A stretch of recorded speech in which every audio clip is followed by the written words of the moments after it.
Thanks for coming for the talk. So I just realized that I only have 20 minutes, so I have to go a bit fast. I apologize for that. So today I'm going to talk about the comparison of continuous time swap. My name is Miao. I'm from Superfluid Protocol. So it's my second time actually talk here. So what you'll hear about today is why you should trade time continuously and what does it mean, and what different designs of decentralized exchange there are for the time continuous way of exchange, right? And beneath the surface, what makes it possible, right? So that's today's talk. So I'm a trader, right? I trade all kinds of things, including crypto, including TradFi stuff. But nightmares that I have, I believe a lot of people also have, is first of all, most of us suck at market timing. Right? Let's just face it, right? So this is one of the good examples, right? So people buy top and sell low. That's kind of what most people do. Statistically, likely not, that's how people does, which is bad, right? And there's also a study about why you should invest it all the time as opposed to trying to time the market, because statistically, most people just don't do it well.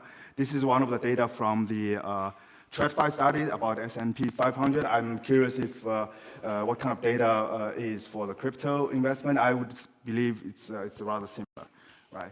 And also, it's very difficult to know which are the best days in the market.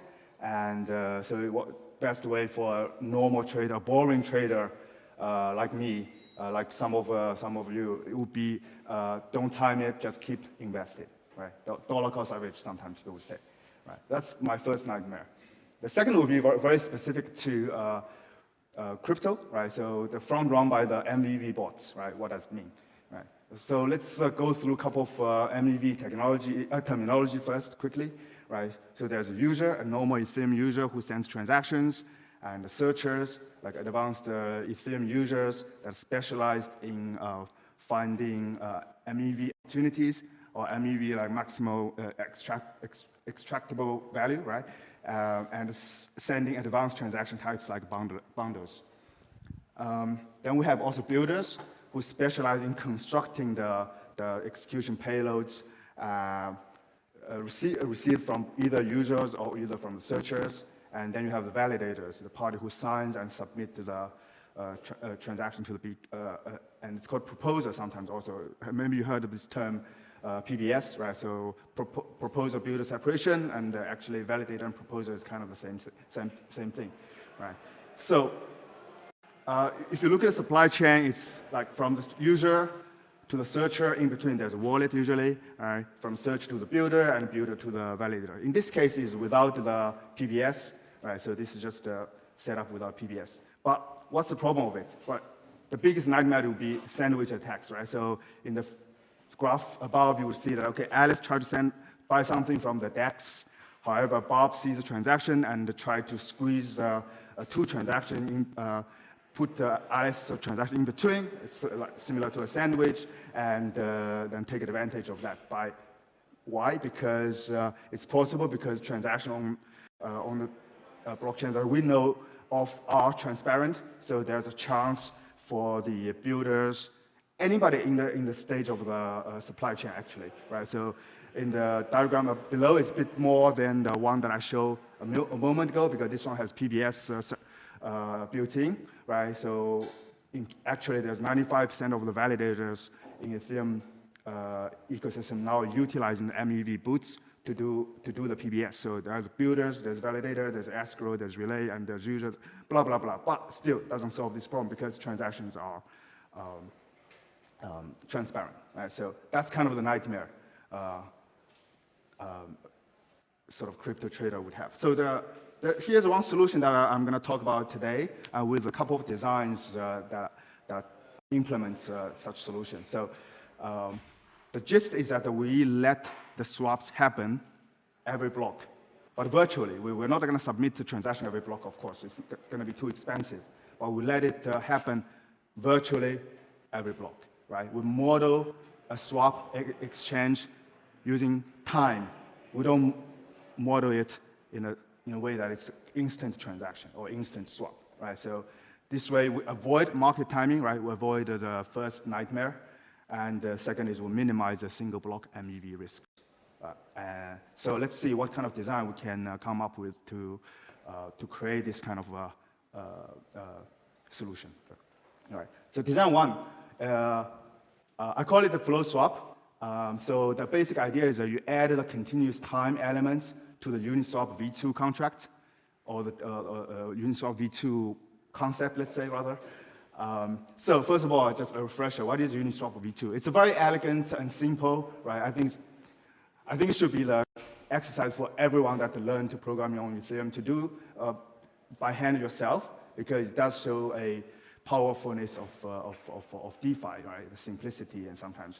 But if you look at this diagram, there's a curve which shows something called a constant function market maker. And in this particular case, the curve represents a constant function that is constant product, or I call it constant liquidity product, which is, I think, is more accurate. So basically, if you multiply the liquidity A and liquidity B, they are constant, and then create that curve, right? So when you do a trade, it will be moving from the blue dots you see to the red dot. So it's an instant move, right? So one transaction down. So that's how a Uniswap v2 transaction looks like on that curve, right? But what if we make it smoother, right? So let's see. So we say we don't do an instant move from blue dot to green dot anymore. It is a green dot, blue to the red dot, but we want a green dot that moves smoothly, conceptually that smoothly over time. So time become a function of it, right? So there's a very scary, it's not that scary, but scary enough formula there, but how do we come up with that? That's kind of we need to find a solution. How do we come that? I'll show you in a moment. So there's some magic there. But the idea, I just want to visualize, you move the points continuously along the curve. So I would recommend using something called Sage Math. It's a very good open source mathematical library licensed under GPL. And let me show you quickly how you solve that problem. So first, you define the constant liquidity product function using symbols, or say you have x and y, you have x prime and y prime, you say the product of them should always be equal. So that's your equation. That's your basis to work with, right? Let's validate if it's correct. So let's say we solve the instant swap, the Uniswap v2 instant swap liquidity function. So you plug that CLP function with the solver, say I find a solution, right, in the line of the last fourth line. The solve function would be basically say, okay, I want to find the solution to satisfy this equation, and this Sage Math will come up with this equation, which is the correct one, right? So if you do the Uniswap v2 yourself, that will be the formula you use. You probably wouldn't use Sage Math in that case, but at least it shows that it can work. But now, let's see how can we do that for when you need continuous time. I use Sage Math again. In this case, you have to come up with something that, you have to have a leap of faith to come up with some magical variable Q, and you have to imagine how that formula look like. Once you come up with that shape of the formula and you plug to the solver will give you that. So that's the basis of how to calculate the liquidity movement continuously over time. So now you can define a function, say how much liquidity has moved as a function of time. So you don't need to don't need to do a blockchain transaction anymore, because the liquidity just moves every time the block moves, right? Because every time block moves, the timestamp moves, the liquidity moves. So that's how you do it without sending an on-chain transaction. And that's how you come up with the equation. You use a Sage Math, right? So that's the first design. Well, let's see what's the property. So first of all, you still need to do liquidity bootstrap, right? It means that the TVL would be, there will be TVL, so you have to lock the liquidity. That's the same as a Uniswap, but in this case, supporting, of course, continuous time. So there's some funds at risk. Right? Second of all would be LP complexity. It is almost as same as the Uniswap v2, so nothing to be said about more than that. The third would be the single block MEV. So it would be safe, because now the transaction happens every block, so that it's no longer subject to the single block MEV kind of risk. Right? So, all right, so I need to go slightly faster now. So second design would be the zero intermediate liquidity market maker. In this case, let's say, LP sends two money streams. One sends token A, the other is token B, and they get it back immediately. So in this case, neutral. So the LP, the liquidity provider, don't actually lose anything or win anything, right? So it's neutral. This is the initial state. But then someone send the trader one, say, I want to swap 100 USDC for ETH-X. And now the LP actually has imbalance now. So LP will have to give the trader a certain amount of ETH and take in more USDC back. Right? So that created imbalance. The LP now, the money actually moves. But there's also a fee there. So the LP provides a difference, but also take fees from the streams. So in this case, in this design, it's like aqueduct that kind of routing the money streams, right? So liquidity bootstrap required? No. In this case, there's no money at risk. So money simply going through the router, sort of like routing from one place to the other, right? The complexity-wise, it's a downside of it because the complexity is quite high because no one actually knows how to actually do the upcharge for this system, right? Because it's very unconventional, so that'll be the main risk of using this model, right? The single block MVV also safe, right? So because it also happens over time, every block actually. So now we see the third design, right? So now we talk about Uniswap again. In this case, we use a TWAP. What is a TWAP in brief? The TWAP stands for time-weighted average price, and TWAP was added in Uniswap v2 and was improved in the v3, right? So they use something called a price accumulative, which is recalibrated for each swap, and its value changes also for per each block, right? In order to calculate the price, you use two price cumulatives and you divide by the time window, the range of the time. So a way to visualize this one is V2. So you have two price cumulatives from different time. You get the delta, you get the delta over time, you divide it, you get the price. So you can always get the average price between two times if you observe the delta. So Uniswap V3 is slightly different here. But the fundamental idea is the same. If you want to know more, you should read into the paper. So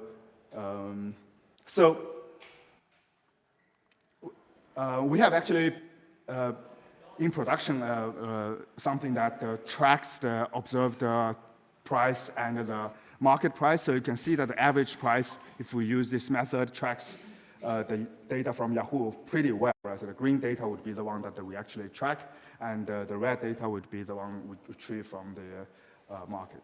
So how does it work then? Right? The way it works is that the step one is everyone send money to this liquidity, the pool. So you can see that it's like stream of money goes up, right, over time. But then the step two would be that you withdraw all those liquidity by someone move the liquidity, right? The yellow, called a liquidity mover. So take all those liquidity, find the liquidity source and swap it and give it back to everyone, right? That's how it works. But you have to satisfy the price that you observed from Uniswap, right? So you have to give back the amount of money that satisfies the liquidity constraint. So you can't just take the liquidity and give back not sufficient amount. So it has to be satisfying the liquidity requirement. So that's kind of the design. And let's see the property. Again, there's no liquidity bootstrap needed, so there's no TVL per se. It's not entirely true. As you see, there is a little bit of accumulation temporarily, but it doesn't go up forever, so it's always go to zero from time to time. And complexity, it's kind of simple, right? So you just need to satisfy the benchmark price, and it's flexible also. You can find the liquidity from anywhere you like to, because this system doesn't really care.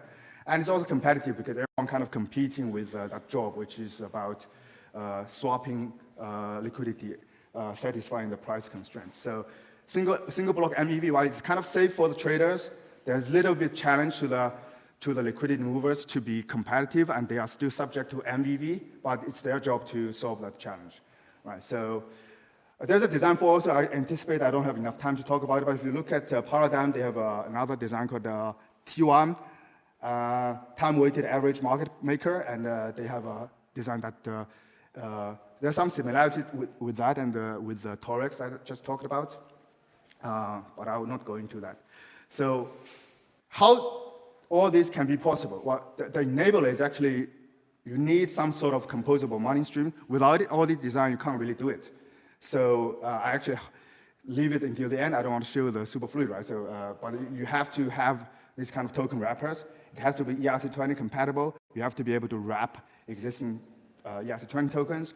You also need to be programmable money stream and composable. That's most important. You have to be just-in-time liquidity so that you can use the liquidity you just received and use for something else. If it's not composable, then you can't make it, right? So that's why it's needed. So I'm going to skip this one and just do the comparison right away about the three designs we have. So we have the flow swap, we have the zero intermediate liquidity, and we have the TOP Oracle-based.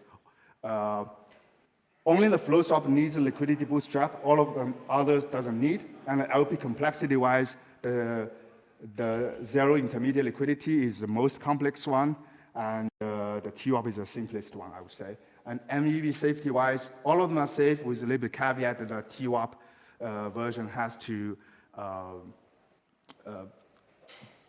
there are liquidity who have to compete and have to solve the challenge themselves, right? So there's possibility to solve, so it's not a problem really for them to find the liquidity source. All right, so some additional theory. I mean, I just go really, really fast. So this is called something called functional reactive programming. If you're interested, you can look into it. It's really about how to model everything using time continuously as opposed to otherwise, right? So FRP is actually the theory behind it. And so, yeah, thanks for your listening. Yeah. So follow us on Super Boring on Warpcast or Superfluid, and follow me with my handle. And if you want to see the source of the slides, you can go to our monorepo. Let me repeat, Superfluid Finance Protocol Monorepo Wiki. If you search for continuous time swap, you would find this slides, the source of the slides. So yeah, thank you very much. We actually have time for one quick question, if we have any questions. Okay. Any yeah, questions? happy to answer any questions. No? Okay. I'm sure that if you have other questions, you would love to connect with Miao after his talk. Let's give him a round of applause. Thank you so much.